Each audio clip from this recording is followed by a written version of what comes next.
Écoutez, merci à tous d'être venus ce soir. Donc, je me présente Corinne Schlitzmann.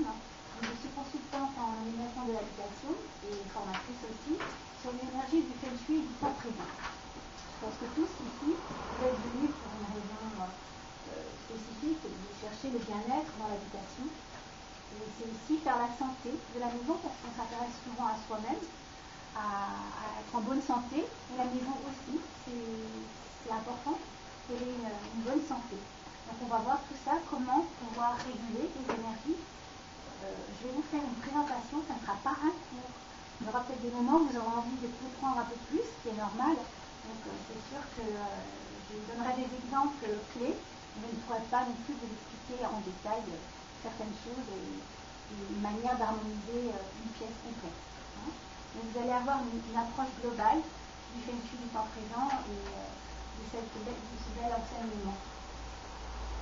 Alors moi déjà, je veux dire merci aussi à Madame Pradier, à Philippe Bey, de m'avoir accueilli dans leur lieu, qui est totalement en harmonie aussi avec l'habitation, et puis on a adapté aussi certains éléments, on a mis en place des énergies spécifiques. Je vous les dirai au fur et à mesure, vous les comprendrez. Voilà, donc merci de m'avoir accueilli. Donc, téléologie de l'habitat. Donc ça, c'est effectivement donc, le feng shui temps présent qui utilise la science des énergies telluriques de notre planète.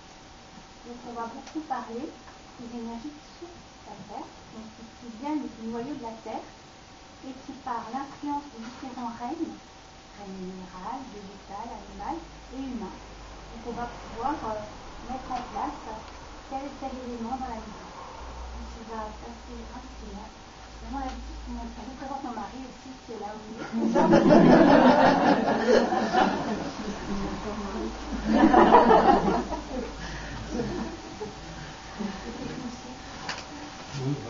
Et télérologue aussi, bien, parce que la télérologie, vous verrez, c'est une très belle possibilité de connaître son thème de naissance.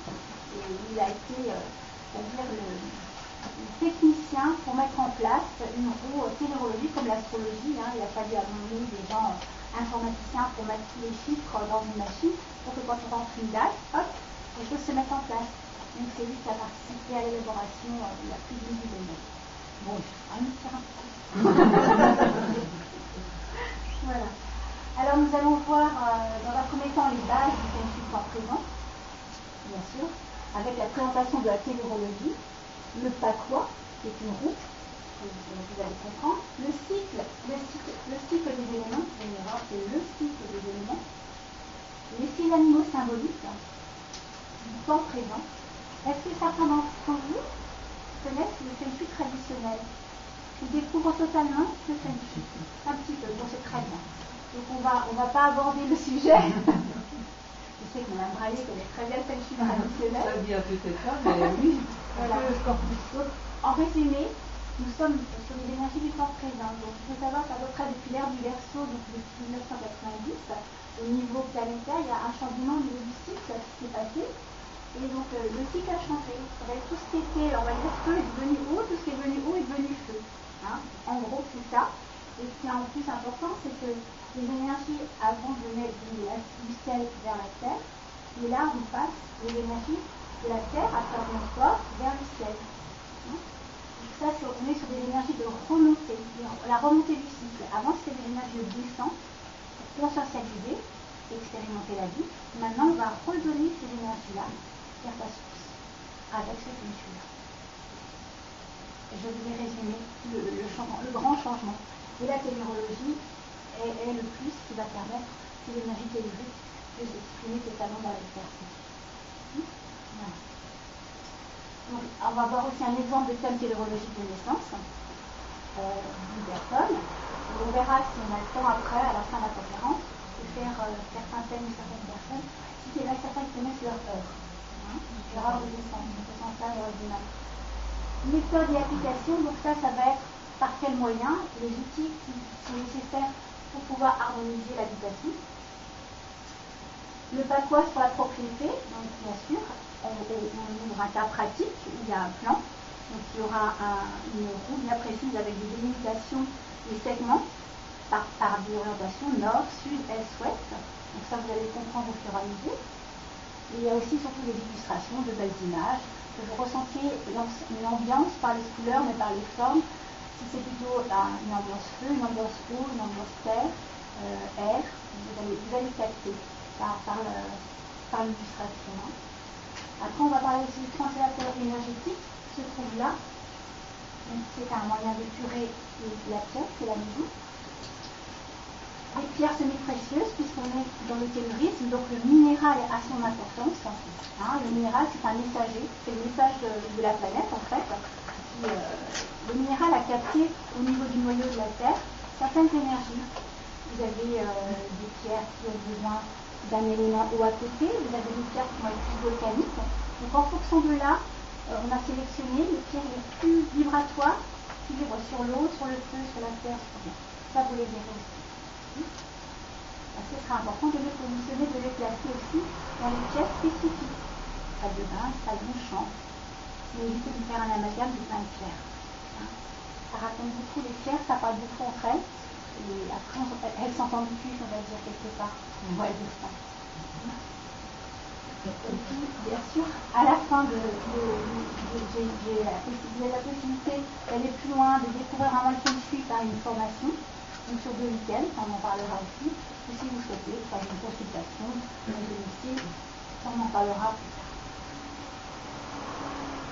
Alors, la base du feng shui. Le feng shui, feng veut dire donc le vent qui disperse, et l'eau qui rassemble. Donc ce sont ces 2 éléments qui visent effectivement le feng shui depuis plus de 1000 ans, le feng shui traditionnel qui a été capté par l'Asie. Donc c'est un art qui est là pour instaurer, afin d'harmoniser les demeures et les villes avec le souffle cosmique. On va parler aussi du chi, qui est l'énergie vitale dans la maison. Et le chat, qui est l'énergie négative, quand c'est bloqué. Mais bon, c'est le petit terme, ne retenez pas ça. Il faut savoir si c'est une énergie positive ou négative. Alors là, c'est intéressant de voir, je ne sais pas si vous voyez bien, mais vous avez la représentation du yin et du yang. C'est cette unité qui crée l'androgynie. Pour arriver à ça, à cette fusion, vous avez 8 trigrammes, 8 associations d'énergie yin et yang, 8 possibilités. Vous voyez que il y a 2 barres, une barre, 2 barres. Et ça, les Chinois l'utilisent beaucoup dans l'homéopathie, dans tout ce qui est aussi soins, donc tout ce qui est aussi les mantras, les sons. Vous avez, à partir du moment où c'est 2 barres, c'est du yin. Parce que vous savez ce que c'est la différence entre le yin et le yang. C'est primordial. Est-ce que ça parle le yin et le yang? Le bien et le mal? Non. Oui. Alors, la notion de bien et de mal n'existe pas. On va dire esprit-matière. Bien et mal, c'est l'homme qui l'a inventé entre guillemets. Mais ce que je voulais dire, c'est qu'effectivement, il y a féminin-masculin, mais il y a plus que ça. Le yin, c'est ce qui est féminin, c'est ce qui est froid, c'est ce qui est lunaire, c'est ce qui est sombre. D'accord? Donc c'est plus que le féminin. Le yang, c'est ce qui est solaire, c'est ce qui est chaud, c'est ce qui est blanc, c'est ce qui est masculin, c'est plutôt l'action. Vous prenez Vénus, et puis, le symbole de Vénus, le symbole de Mars. Là, vous avez vraiment les énergies du yang. Voilà, comme ça vous avez compris. Donc il y a 8 possibilités d'avoir ces énergies-là, on appelle ça le pakwa, qui en fait crée cette androgynie. Donc là vous avez dit yin, yang,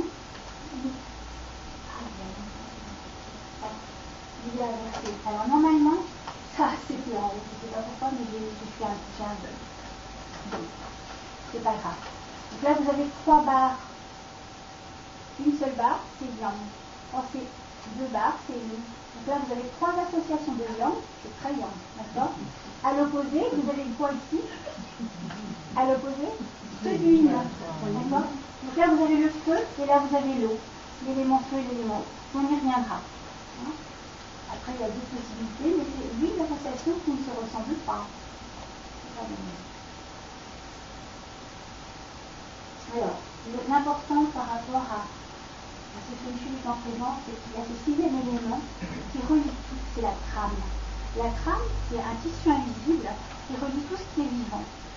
Même la planète, elle est niée dans une trame. notre vraie, elle dépasserait n'importe comment. C'est-à-dire que toutes ces planètes ont leur trame. Et votre maison a votre trame. Vous-même, vous avez votre propre trame. Vous la tissez quelque part. Et vous pouvez faire des nœuds ici. Ça coince. Voilà. Avec certaines personnes, ça peut coincer. Vous aussi. Donc, on va faire des nœuds. Donc, on va apprendre à dénouer.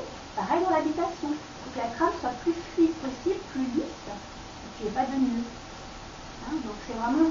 C'est une image virtuelle, mais ça se présente comme ça. Donc, cette trame, c'est le 6e élément. Et elle est nourrie par quoi? Par les 5 autres éléments qu'on va voir.